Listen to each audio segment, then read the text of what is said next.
This a real live trill situation. And right now, we about to take it up a level for this trill, man. You know what I'm saying? Like, shout out to my boy Black. School council is the movement. And we got something real special going on right now, man. Real special, man. You know what I'm saying? I know y'all been seeing the posts we've been posting.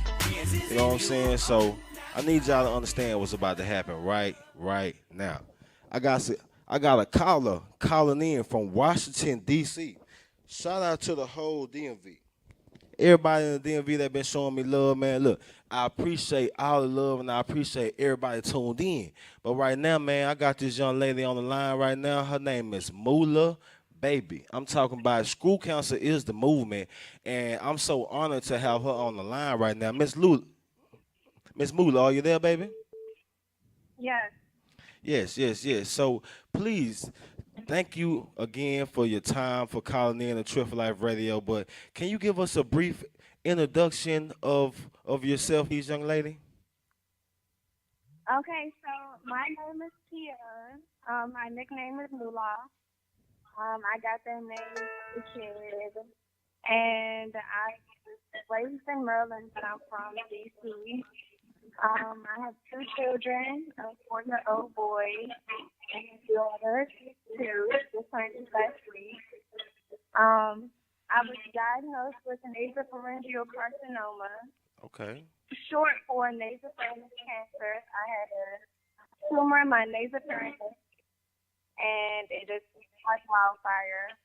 I was diagnosed in 2014, and I was said to be in remission 3 months after my diagnosis.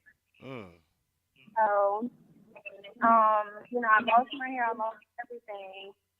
During chemotherapy, I lost so much weight. I lost about 40 pounds, and I'm already small. So Wow. when I lost my hair and everything, I felt really low. And then after recovery, doing exercises and taking weight gainer and stuff to try to get back, I was like, you know what?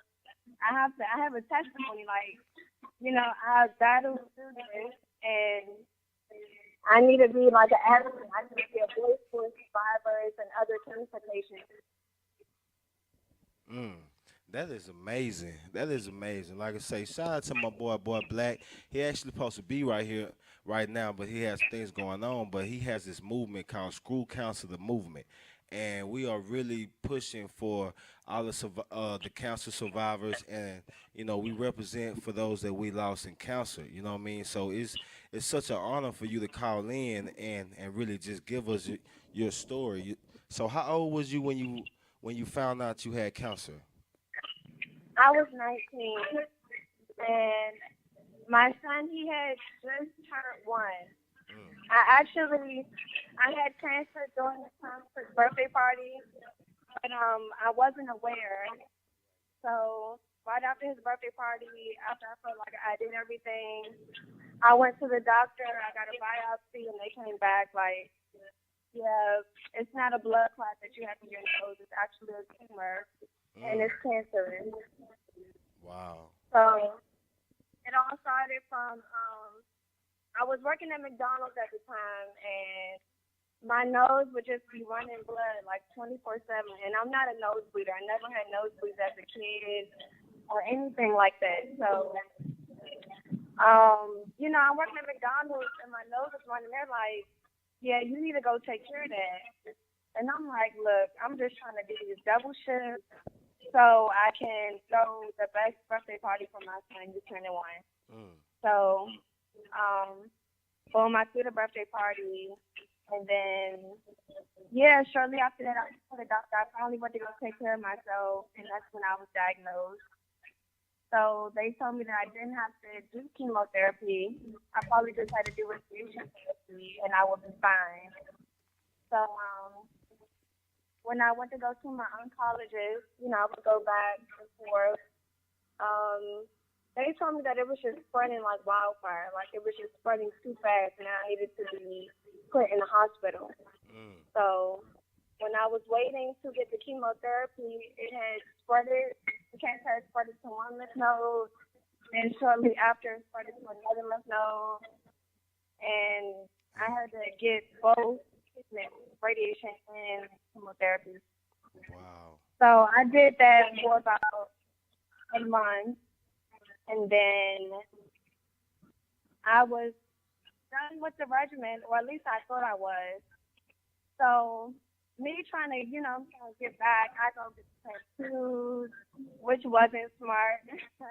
Mm. And when I went to go see my oncologist, she was like, "We have to start you on another regimen, which means another round of chemotherapy."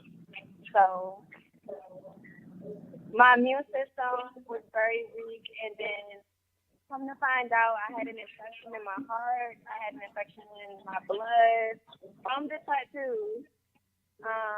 I had pneumonia, and they had Wow. to induce me in a coma for a Man. few weeks. So my sister Chantel, she was actually there when they had to. My heart stopped, so they had to resuscitate me. Wow.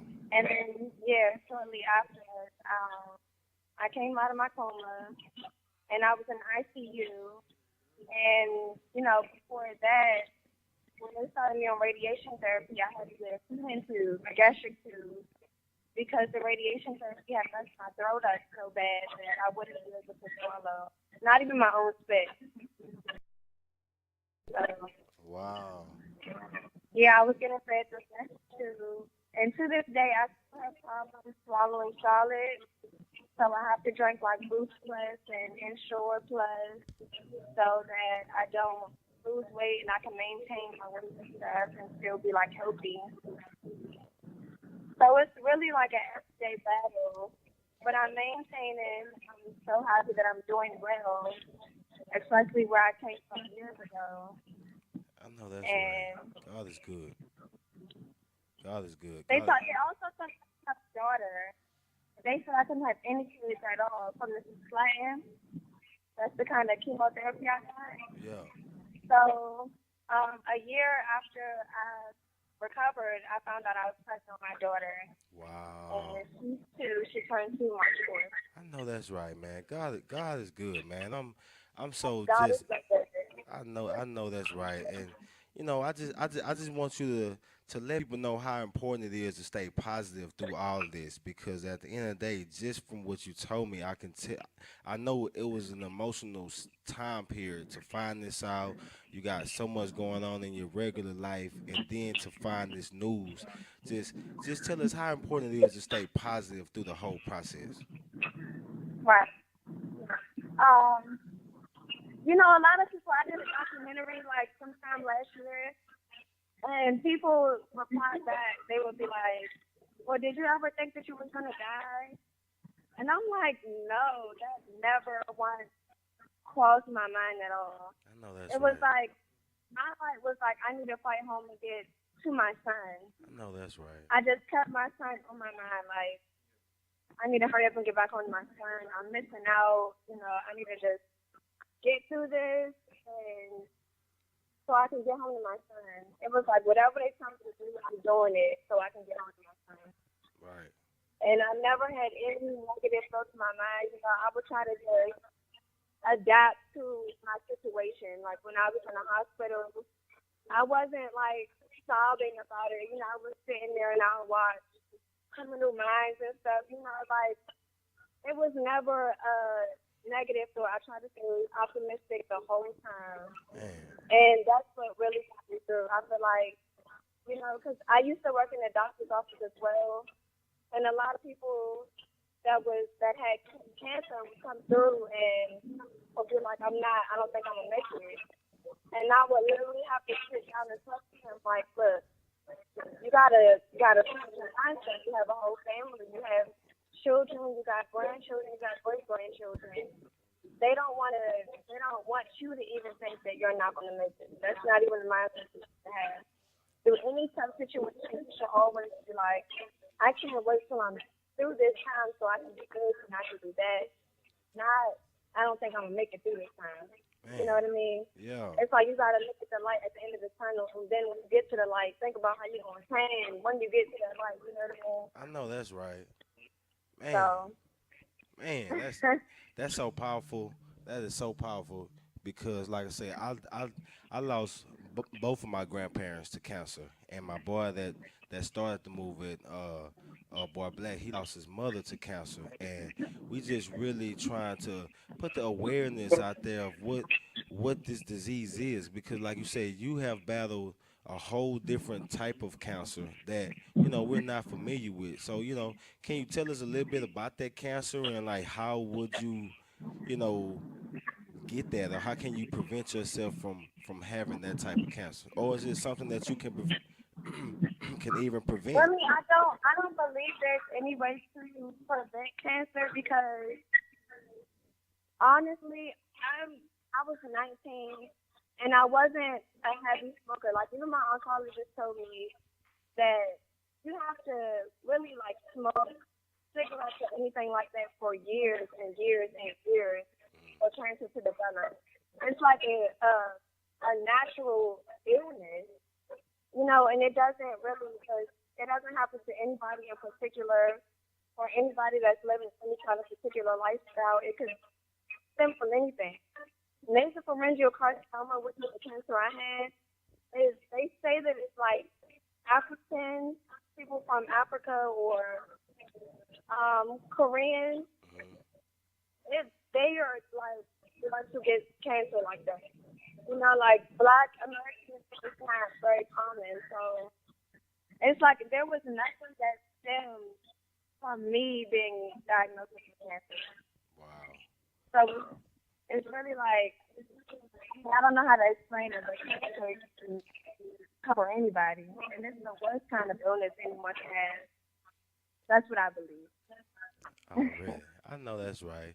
I know that's right. Well, since you have battle cancer and you won, you know what I'm saying? What's some of the other things that you have tapped into to really just put out there and let people know what you battled and how far you come? Because I see that now you're a model now. So is like you say, you went through the stage of cancer and you lost your hair and things of that matter, but now you have battled that and now you're doing your modeling career. Just tell me a little bit more about that. Um, it's like modeling. I love doing it because I like for people to see where I've been to where I am now. So, I always show pictures of me when I was in a coma and when I was very, very small. I've always been small, but when I was very, very small to now, and it's like I had the gastric tube. I still have the hole in my stomach. So, Mm, me taking pictures and showing off that is like I've just came so far, and anyone who has survived that, they can do it as well. I know that's And it was right. like during that time period, I always like my mom and my family they would always take pictures of me, and I wasn't ever super shy during that time period, so I always look back, and that's why modeling is like key because it's like y'all have to see what God does. Like Mm, God is so good, He's so oh, great. really? So it's Mm, like to know that I've been there and now I'm here. And then the fact that they even told me that I couldn't have children, it's like right. I have a daughter and I'm up and I'm doing so much better than what I was. I know It's that's right. like crazy. Man, like I say, God is good, and your story is so amazing. You know what I mean? So, is there anything or any projects that you're working on right now to, let the people know what you got going on out here? Honestly, I'm trying to get out to like I'm trying to be on the speaker side. Like I want to go out and speak to some people. I'm still working with my manager to see if we can maybe travel and do some more of that. So modeling is just like an in between thing. But really I wanna be like out there speaking to people and letting them know like it doesn't stop with cancer. Cancer is not the defeat of you. You know what I Yeah, mean? All you have to do is get through cancer by controlling your mind and your thoughts. And as long as you got that under control, you can do anything possible. I know that's right. Man, God is so good. God is so good. You know what I mean? So I'm so inspired by your story. I wish my boy Black was here right now to hear it. But definitely, man. So you're from Washington D.C.? Yes. Okay, okay. Well, like I say, number one, I would definitely love to get you some merchandise. We have these screw cancer shirts and sweaters and things of that nature. Offline, I want to talk to you. Maybe you can be like a model for us up there in the DMV. I also have a crew up there doing some shows. We have a show called Women's Motivation Monday. It's at San Donovan Okay. Lounge. I'm not sure if you're sure, but it's over there on Georgia Ave. I would love for you to go over there and speak with my people over there too. So, like I say, it's an honor to just have you call in. Like I say, we've been representing the school counselor movement with my boy Black, and things is just really just amazing to hear people's stories and how they have overcome cancer, man. So like I say, shout out to all our cancer survivors. You know what I'm saying? And is definitely a plan you call in a Trip for Life Radio. So before we go, is there any shout outs, anything, or you want to let the people know your social media, anything like that, so they can check you out? Yes, you guys can follow me on Instagram at Moolah Baby. It's spelled MULA B4 And on a side note, yes, you can contact me and let me know, and I will come out and speak. And I got to get the awareness out there because people, they pay attention to breast cancer. They don't really look at like other cancers. And Right. that's what I want to do. Like, I want to put the awareness out that there's other cancers in the world. It doesn't have to be just biased on breast cancer. Breast cancer. I mean, breast cancer is a big thing, but there's other cancers in the world that out there. Yeah. So that's what I got to do. I feel like that's what God, like it's like three people have cancer, and God chose me out of the other two. You know what I'm saying? And it's Right. like I have a purpose, and I need to fulfill that purpose. I know that's So right. Man, I know that's right. Like I say, God is good, and your story is so amazing. And like I say, I thank you so much for calling in on Trip for Life Radio. This is Trip for Life no Thursdays, problem, no problem. and this is way too trip, man. Like I say, one more time, shout out to my boy Black. School counselor is and always the movement, and that's what we're moving on right now. So, Mula, hold on one second. We about to get back into some shows, but don't hang up. Hold on one second. Hey man, like I say, we can't get no triller than that. And you hear it for yourself, man. This school council, the movement, we taking it out. Shout out to my boy Black. My boy Black, he gonna be here back just in a second, man. But that story right there, Moolah back, so inspiring, man. Look, I don't even know what else to say, man. Let's get into some more jam. We got a couple more artists here still in the building. But this is Trip for Life Radio. Say, man. Yeah. Hey, man, we in 2018 now, dog.